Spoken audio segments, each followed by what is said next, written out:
we know rejection hurts. We know rejection happens when we are invalidated, when we're not heard, when we're not understood. Phrases trigger you. Certain people's behaviors trigger you. Certain clothes, colors, smells. You're triggered by these things and you don't even know why. Is assess the damage, right? And what I mean by assess the damage, I mean identify within yourself what was not validated, what was not heard, what was not understood. Emotions are signals that we need to do something. Either do less of something or do more of something or change something. They're signals, they're signs. Listen to them. Don't run away from them. Don't be scared of them. Listen to them and act accordingly. Asking questions. Asking the other person questions and listening. Very, very, very important. Greetings, everybody. Welcome back to the FCS Prep Podcast, where I am your host, Dr. Keith Fairclough, and we're back again with part 5 of this Ultimate Desire series. And so far, we've talked about rejection. We talked about what our ultimate desire is. We talked about the different paths and hurt that rejection causes and how it can be either led to anger or it can be led to sadness. Those are the two main ones we talked about. And now today, we're going to be talking about how to deal with rejection. I definitely want to round this whole study off, this whole podcast series off. We're talking about how to deal with it, how to address it head on. Because the thing with rejection and hurt is if you wait too long to deal with it, you forget what caused the pain and the hurt and the rejection in the first place. You start to generalize the pain, and all you recognize is the emotions that come when you do feel rejected. And so it's really important for us to deal with the hurt of rejection immediately when it comes up. And so that's what we're going to be talking about today. All right, we're going to be proactive about this thing. We're not going to be reactive. We're going to be proactive. Before we get into it, please remember, like, comment, subscribe, and share. Get this to people who you know are going to benefit from it, right? No matter what, not even just people who've experienced rejection or hurt, but just get it to anybody, right? Even if it's a clinician, a teacher, a parent, whoever. Get it to somebody who you know is going to benefit from this information, because that is what this is for, right? We're like a community, right? We are going and doing our best, right? Improving the world by improving you. And so we spread this out so people can improve themselves, so we can improve the world. All right. And let me just address the elephant in the room, which is the room. If you're looking at the room and you're looking at the bed and you're seeing everything, you're like, man, it reminds me of a dorm room. That's because it is a dorm room. I am actually in Baltimore, Maryland, and at Johns Hopkins recording these next couple of podcasts. I'm going to be out of town for a while. So this is going to be our scenery for a little bit, right? Taking it back to college days. But in any case, all right, so make sure also, last part, make sure you put the notification bell on, all notifications, so you can know when these videos drop. Not just the podcast, but even the shorts, little small snippets, anywhere from like 45 seconds to 60 seconds, just information, a little quick boost, to get you, going, right? To get your head spinning, to get your mind flowing, or just a little bit of encouragement, right? That's what the shorts are for. So go ahead and hit that notification bell. Make sure you're aware of when all of these videos come out. So without further ado, let's go ahead and get started dealing with rejection, right? So we know rejection hurts. We know rejection happens when we are invalidated, when we're not heard, when we're not understood. Because when we're not heard, we're not validated, we're not understood, it means that someone is saying you are not worth it. You are not worthwhile. You are not worthy of my time and my effort. You're not worthy of my respect. You're not worthy of being treated properly. You're not worthy of me listening to you. That's the message that we are sending when we invalidate someone, when we don't hear them, when we don't understand them. We don't take that time, right? There's a breakdown in communication. Because like I said before, our ultimate desire is unconditional love, and the way to get to unconditional love is through communication. So there's a breakdown in that communication, and so someone is feeling left, rejected, hurt, in pain, which can go and spawn to a lot of different things. But however, before we let it sit there and simmer and stew, there's a way for us to deal with it in the moment. There's a way for us to deal with the pain and the hurt that comes from rejection. And it's so important for us to deal with it. And the reason why it's so important for us to deal with it immediately is because the longer we wait to deal with the pain and the hurt that comes with rejection, the sooner we start forgetting what caused the pain and the hurt in the first place. And before you know it, all of a sudden, you're triggered by these things and you don't even know why. Certain songs trigger you, certain phrases trigger you, certain people's behaviors trigger you, certain clothes, colors, smells. You're triggered by these things and you don't even know why. And the reason why is because you did not deal with the hurt and the pain of the rejection when it happened. So we got to deal with it in real time. And so the first thing we want to do is assess the damage, right? And what I mean by assess the damage, I mean identify within yourself what was not validated, what was not heard, what was not understood. Don't just generalize it, right? Whatever the situation is, maybe it's something that you're passionate about and you're sharing it with someone and they're not paying attention. Maybe it's something like that. Maybe you're sharing your emotions and your feelings. Maybe it was something like that. You need to identify the thing that was invalidated. Right? Don't generalize. Be very specific, because you're going to need that when you're having the conversation with the person. They need to understand what they did to invalidate you, what they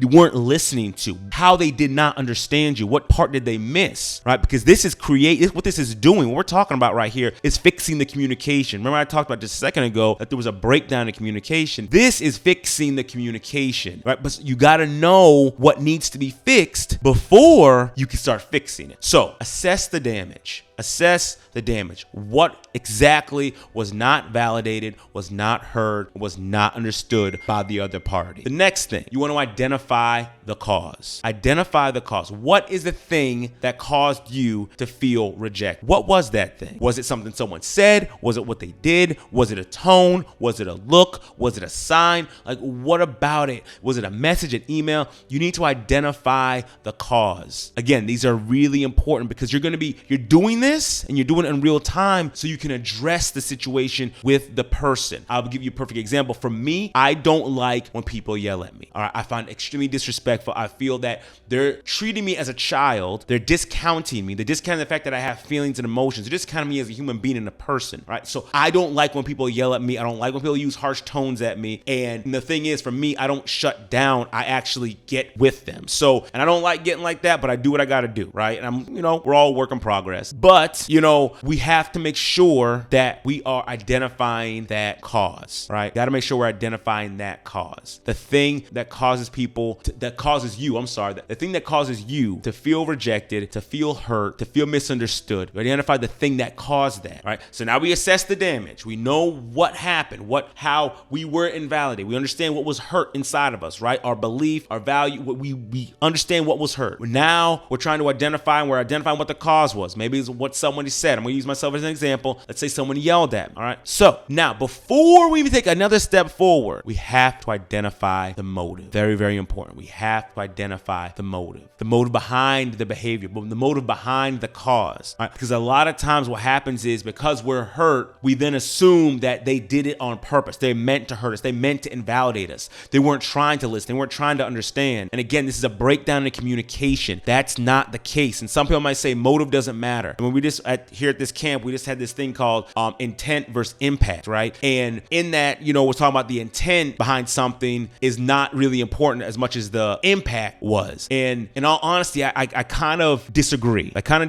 And I disagree in the sense that if the intent of someone was trying to help you, right? Maybe they came off the wrong way. Maybe they said it the wrong way. Maybe they moved something that shouldn't have been moved. But the intent was, I care about you as a person. I do value you as a person. And that's why I'm doing this thing I did not know was going to offend you is much different than, I don't care about you. You should get over it. I'm going to do what I'm going to do anyways. The motive is different. The intent is different. It does matter, right? You need to frame this situation within the intent. You got to get the context. That's what I mean by the motive. What was the motive behind what they were trying to do? What the person was trying to do? Yes, it hurt you. I understand. That was the impact. I got it. That was the impact. But the intent is so important, because if the person was trying to help you, then that needs to be addressed. And we'll talk about how to address that or whatnot, right? But so identify the motive. You can get through that through some questions, asking them questions, and we're going to talk about how to do that, right? We're going to talk about, because that's all going to be part of fixing the damage. But just really understand that you got to find the motive, right? And sometimes people will tell you right out the gate, they'll apologize and say, hey, I was just trying to help, or I didn't know, or I thought this was going to be the best way to do it. I thought it was going to turn out great. Whatever the reason might be, understanding the motive is important, because within their motive, it really might be that acceptance and that unconditional love. It just wasn't shown in the right way. Again, it didn't come through. It wasn't translated through communication the right way. So first, assess the damage. What was invalidated? What was not heard? What was not understood? Identify the cause. What is the thing that made you feel invalidated, that made you feel unheard, that made you feel misunderstood? And then identifying the motive, essentially the context. What was the motive and the context behind what this person was doing? Was Was there really malintent? Do they really mean to hurt me? Do they really not care? That's kind of what that content is, right? Oh, I'm sorry. That's what that context is. That's what that context is. Now we got to talk about fixing the damage, right? So now we've assessed all that in our mind, right? We've assessed that. Maybe we ask them, okay, why would you do that? Why would you talk to me that way? Why would you treat me that way? Why would you? Now we have it all. We've assessed the damage. We identified the cause, and now we know the motive. Now we start fixing the damage. You got to do this immediately, guys. I can't stress this enough. You cannot let this sit. You cannot let it fester. Again, emotions are signals that we need to do something. Either do less of something or do more of something or change something. They're signals. They're signs. Listen to them. Don't run away from them. Don't be scared of them. Listen to them and act accordingly. So to fix the damage, the first thing you want to do is you want to make your request using I statements. I'm not going to go into a lot of detail on what I statements are here. I have a whole video that I'm going to put a link to right up here that you can go to. It talks all about I statements, okay? It tells you exactly what they are, how to use them, how they help. They can make a situation so that the other person's not defensive. Really, really, really important. You got to use I statements. When you're engaging in this conversation, remember, you're trying to convey the pain and the hurt that happened because of somebody else, because someone else's actions or their words. If you make them defensive, they're not going to listen to you. They're going to shut down, or they're going to shout or shut you down or shout you down, or it's just not going to work. It's going to become an argument, or it's going to be stonewall. It's just not going to work. You got to make sure you use I statements, because if you're just saying things like, hey, I feel hurt when people yell at me, using myself as an example, because when people yell at me, it makes me feel like, they're like I'm not worth having respect for. I'm not worth talking to the right way. Like I'm some type of child. Like I'm just some useless piece of garbage. It devalues me when someone yells at me. So that's why I don't like it. What I would want from you is that if you have a conversation, if you have an issue with me, I would prefer if you just come to me with a calm tone so I can address your concern. I want to address your concern, but when people yell at me, I just don't take it well, right? Because again, it attacks my value. That was an example of an I statement. And you see how I kind of did it in my own, I don't want to say swag, but I did it my own way, my own personality kind of came through, because I'm going to put a template in the description below, but you need to frame it as you speak and as you are, right? This is not a textbook, let me it's not that fill in the blank. I know the template's fill in the blank, but that's just a template, right? But you got to put yourself and your own personality into it. And you got to make sure that you're talking about how you're experiencing the other person, not, oh, you did this or you did that. That's not going to work, right? If I come at someone and say, hey, you yelled at me and you hurt me and it's your fault and you better stop doing that because you're hurting the person's going to shut down or they're going to fight back. So we got to make sure, if you want to fix the damage that comes from rejection and hurt, you've got to use I statements, because the only way you're going to get that fixed in the moment is to have that conversation, and the other person's got to be open to having that conversation. All right. So the next part of the healing process would be asking questions, asking the other person questions and listening. Very, very, very important. Because I would dare say that listening is probably more important than even sharing. And the reason why I say that is because you need to understand where the person's coming from. We need to listen to them. We need to understand, maybe it's a cultural thing. Maybe they don't mean to be loud. I've worked with people who they're just loud in general. They're not mad. They're not yelling. They're not screaming. And it's not passion and what some people will say, none of that stuff. No, it's just they're talking with a loud tone, like they have their headphones on. You ever talk to someone that has their headphones on and they get really, really, really loud? It's like, whoa, chill. Just like that. But some people might take that the wrong way. So some people might take things wrong. So you got to listen. As you're asking questions, be genuinely curious, be genuine and wanting to hear the answer and understand the other person. Because see, this is going to go both ways. Because now you're making a request to the other person, right? For them to understand you. Now you have to listen to them so you can understand them. You can get a better understanding of how they operate. Because again, knowing the context, knowing the motive can help with the hurt and the pain. Because then you'll be like, oh, well, it wasn't personal. You ever met that person who's like a jerk to everybody? And it's like, oh, you're a jerk to everybody? Okay, well, that makes sense. Because maybe at first, you're like, oh, man, that person sucks. They're mean, But then you realize, no, they're pretty consistent across the board. They're just mean to everybody. So it gets the context, right? right? Then you know it's not personal. So then you know, okay, there's no need for me to get angry, upset, or mad. Again, I'm not saying that you should let this person treat you bad. Again, we've talked about that in other podcasts and boundaries and stand up for ourselves and self-love and all that. We talked about that. But I'm just talking about like in general, right? We see someone, they're just not a happy person across the board, but you know it's not you, right? You know that's just how they are. That's the context and motive, but sometimes you'll never understand what that is and who they are as a person until you start asking questions and listening. It's so important to listen. As a matter of fact, I'm going to put a link up here, right here in this video. I'm going to put a link here for the listening video because it's just so important. It's going to teach you exactly how to do it step by step by step so you can have more productive conversations with people, have more understanding with people, be able to validate people more, be understood and be validated by people more. Really, really important. So we gotta listen. We've got to listen. So important. Now, let me say this. If you're in the moment, right, gotta make sure you're checking and controlling your emotion. Got to. You got to make sure you're checking and controlling your emotion because your emotions, when they run high and out of control, it makes it very difficult for you to communicate. It makes it very difficult for you to listen. It makes it very difficult for you to do any of the skills we've talked about thus far. You've got to make sure you have emotional control. It's so important. So important. And so if you need emotional control in the moment, there's lots of things you can do. If you practiced breathing, not trying to do it in the moment without any practice. If you've practiced it, that's something you normally do, and you can use that in the moment to help calm down. Just stop talking, breathe, calm down. Going for a walk, stepping away from the situation. Maybe it's too heated. Maybe the emotional response you're having is so high that you cannot communicate right now. Because the thing is, the only way to fix the damage associated with rejection and hurt is to communicate. So if you aren't in a position to communicate, and communication, again, it's a two-way street. It's talking and listening. If you can't do both, you got to be able to do both. You got to be able to talk, express yourself in a way that's not going to make the other person defensive. You got to listen to what they're saying and hear what they're saying, and hear their heart, hear their mind, hear what they're saying, and ask questions. If you can't if you're missing one and not the other, if you're willing to talk, but you're not willing to listen, it's not going to work. You're the state you're in, you're not ready to receive yet. So you need to take time and get yourself together. If you need to walk away, if you need to go for a walk, if you need to exercise, if you need to come back and revisit at another time,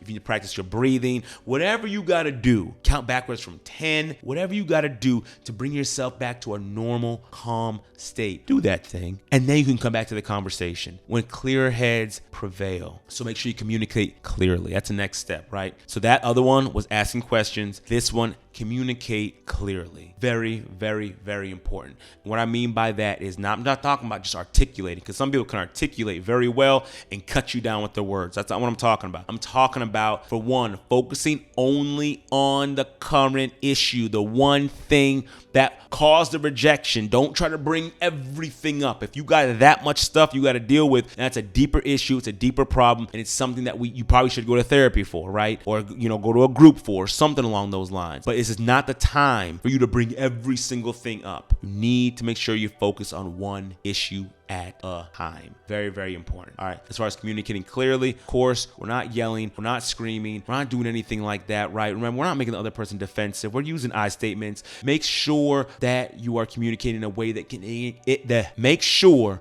you are communicating in a way where it can be received well. And also, again, listen. Very, very important. The next thing is you got to make sure whatever you come to, right? Whatever you're asking for in your communication, you got to make sure it's fair for both people. You got to make sure it's fair for both people. You cannot be so domineering, right? Yes, you're hurt, but this is not a time to punish the other person. That's not what this is about, right? You can't have a knee-jerk reaction. Okay, they got you the wrong drink from the store. Now you want them to buy you, 10,000 roses every day for the next 100 days. Like, that's a knee-jerk reaction. And when you do stuff like that, what you actually do is you start making the other person resent you, right? And you don't want to do that. That's not going to help heal your hurt. It's not going to heal the pain that comes from rejection. So whatever you ask for, so for instance, when I was giving you that I statement before, what my request was, hey, I want to help you, but in order to help you, you got to come at me correct. You can't be yelling and screaming and talking out the side of your mouth. Can't do that. That doesn't work well with me. So see what I'm saying? This is what I want, and I want to get you what you want. So you got to make sure as you're communicating, both people are able to receive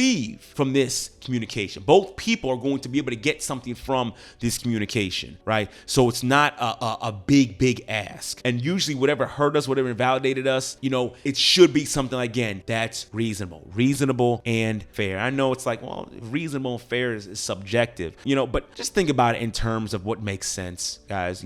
Everyone I'm talking to is very, very intelligent. I know you guys are, so it's what just makes sense, right? We know when something is too much. We know when something's too much. We know when we're asking the most. So for me, if in that same example, if I were to be like, no, I not only do I not want you to yell at me, but I want you to talk like this. And oh, Keith, I have this, if you please, that's too much. That's too much. When I start asking someone to change who they are instinctively, right? Who they are, their personality, and change all that, that's too much. Essentially, what my ask is, I just want that basic respect when it comes to communication, and this is what it looks like for me. I'm not asking them to change their universe. I'm just asking them to come at me the right way so I can help them get what they want. And the thing is, when you try to get people what they want, it's a whole nother video in itself. When you try to get people what they want, they're going to try to help you get what you want. Again, just making sure that it's fair, it's clear. And again, if your emotions are getting the best of you, right? So you're working through this process. Maybe it's up and down, up and down, up and down, but maybe it's kind of, up and down, but not like completely up or completely down, but if you find yourself getting kind of out of control, it's okay to pull back and stop. It's okay to say, you know what? Hey, listen, I need to take a breather. We've been talking. I'm trying to explain myself. It's not working out. You're trying to explain. It's not working out. I just need to take a breather. I need to stop. I need to think. I need to just gather my thoughts and let's just come back to this, because again, I really want you to understand where I'm coming from, but I also want to understand where you're coming from. You see that? That allows you to withdraw from the situation, withdraw from the conversation in a peaceful way, and allows you to then come back later on, right? So you're honoring the other person. The other person hopefully is honoring you. We're not trying to force you into a conversation, but you guys are honoring each other, giving yourselves time so you can communicate clearly. Very important. Last thing. So we've been through everything, right? We understand what the situation is. We've shared our thoughts, shared our heart. We understand the motive. We've assessed the damage. Like, we've done all of that, done I statements and everything, right? We are just like golden. We're just like bop, bop, bop, hitting on all cylinders. The last thing you got to do is forgive. Very important. You got to forgive. You got to forgive, right? Even if at the end of the conversation, you still don't get the validation from the other person, right? So in my example, again, let's say I made that request and they're like, you know what? Hey, I'm not stopping. That's how I talk. That's what I do. And it's just going to be what it's going to be. So I don't know what to tell you, right? Cool. You're right. So they're saying basically, hey, I know I invalidated you, but I'm more important to me. I'm more important than you are, right? So I'm not going to try to make it better because I shouldn't have to, because that's just how I am. Cool. All right. They don't want to validate you. They don't want to understand you. They don't want to hear you. Okay. Remember, this whole process, you can't force anybody to do that. We can't. No matter what we do, no matter how much we want the person to understand, no matter how much we're in love we are with them or anything like that, we cannot force someone to change. We cannot force them to understand, but you have to forgive. Maybe not forget. And I think we've talked about that before, right? Because that's a whole other thing, but you have to forgive, because holding on to it's only going to make you bitter. It's only going to make those emotions continue to come back up, the sadness, the anger, right? Your body's going to bring you right back to the same spot. You got to deal with this. That's what it's saying. Your body and your mind, you got to deal with this. You got to deal with this. You got to deal with this. You can only run for so long. How long do you want to be in that state? How long do you want to be in a place where you're in turmoil, where you're hurt, where you're like bleeding on the inside, internal bleeding, spiritually, internally bleeding, like your mind's being ravaged by these thoughts? Like, how long do you want to do that? Like, how long is that okay? How long are you cool with that for? If you're sick of it, then you gotta let it go. You got to forgive them. And here's the thing. You can forgive and not forget. Forgiveness is, I'm letting you go for the offense that you did to me, right? I understand you did that. I'm letting you know that I forgive you. It's over. It's past. I'm not holding on to it anymore. You can forgive, but then say, but you know what? Because of the type of person you are, I'm not going to forget. So therefore, I got to make sure I know how to deal with you in the right way for here on out, if I got to deal with you at all. Do you see that? See how I can forgive the person? So the person who was yelling at me, they continue to yell at me and continue to yell at me. I'm like, okay, listen, all right, I forgive you for what you're doing. Forgive you. I do. I genuinely forgive you. I have no ill will, no harsh feelings, anything like that. If I did anything to, offend you or whatever, I apologize, but I completely 100% forgive you. I'm free. That doesn't now mean I got to be all up in their face and kikiing and laughing and being okay with them and being best friends and going to barbecues. I don't got to do that. Nah, you don't got to do that. Not at all. I remember what they did. I remember that they didn't care about me. I remember, and they still don't care about me. I get it. Cool. I get it. All right. We just don't got to deal with each other. And if for some reason we got to deal with each other, it's going to be in the most basic professional way possible. And if it's a job or, I can't really think of anything else, or some type of friendship, group, whatever, social, whatever, I'm going to deal with you professionally, but I don't got to be around you. I don't got to laugh in your face. I don't got to kiki with you. I'm going to pretend to be nice. You can be cordial. Good morning, good evening, good afternoon, good night, things like that. Have a nice day, whatever. But I don't got to be up in your face laughing and kikiing and joking and laughing. I don't got to do that. So, but long story short, you've got to forgive. See, there's some people right now holding on to grudges and things like that and the pain and the hurt that happened because of what their parents did to them, about what their siblings did to them, about what an elementary school teacher did to them, about what someone in the neighborhood did to them. Like, there are so many people who are struggling with that. They're struggling with that right now. Struggling because they won't let go. I made a video about this. Like, you just got to let it go. It's on TikTok, I believe. You just got to let it go. Don't hold on to the pain and the hurt that people produce inside you. You got to let it go. I'm sorry, the people don't produce inside you. You got to let go of the pain and the hurt that you produce inside you from you being invalidated, not heard, and not understood. So, guys, that's it. All right. That's the end of the series. That's it. That's how you deal with rejection. All right. We're going to come back with another topic. Might be a series, might be a one-off. You never know, but you got to stay tuned. You got to stay tuned so you see what's coming up next. All right, guys, I love you all. I appreciate you. Remember, this is FCS Prep Podcast, right? Real change right now. Remember, like, comment, subscribe, share. Guys, I really, really hope this has blessed you. This content has blessed you. I'm going to continue to make this content as much as I possibly can. I know it's not coming out as regular as I would like, but I'm working on it. I really put everything I got into these things. I really take time and study it out and write it out and study it out and read over it and study, because I want to make sure that I'm giving you guys real and good content. I don't want to get on here and just be talking just to talk. I want to make sure I'm giving you guys great, real content that has real life application, not theory, but real life application. All right. I love you guys. Y'all take care. Have a great, awesome, and blessed day.